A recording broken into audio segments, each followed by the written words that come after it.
Maragau kiriga, maraga naraga mirigas briga tiriga nariga yaraga naragam hiriga tiriga tirigo tiriga yuriga wariga bariga litigas niriging tiriga tirigo jirigan.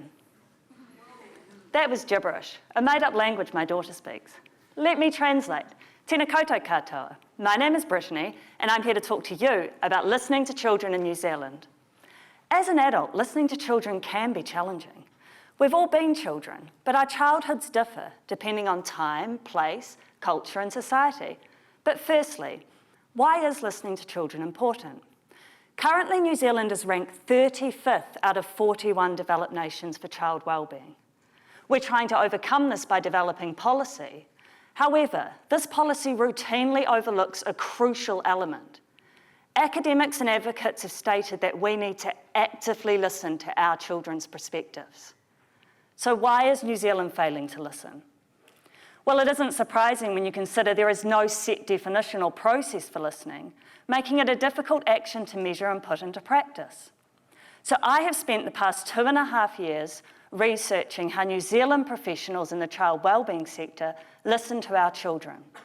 This includes policy advisors, academics, lawyers, advocates, and doctors.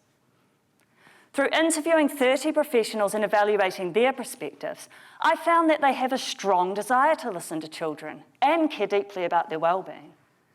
But what appears to be missing is they don't know how to articulate how to listen. I expected to hear what good listening looks like, but instead I heard why it was challenging. They spoke about trying to balance their own listening values with the children's perspectives and then the organisation's expectations. So how can this be improved? The professionals understand the value of child participation, but what appears to be missing is guidance on how to listen. Raise your hand if you've ever been accused of not listening. Now, keep your hand up if you've ever been explicitly told how to listen.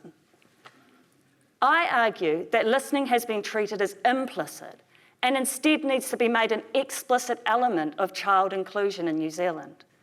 I've taken the challenges of listening to children and turned them into a guide to improve listening. Now, this may not be a guide to gibberish, but it is a guide to help professionals evaluate their own listening by stepping out of their business shoes and into the shoes of New Zealand children. It asks them to balance their skills and knowledge with an open mind to children's perspectives and unique ways of communicating.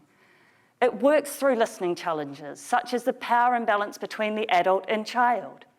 This research pushes listening forward to ensure that it is made part of the participation process. Thank you for taking the time to listen.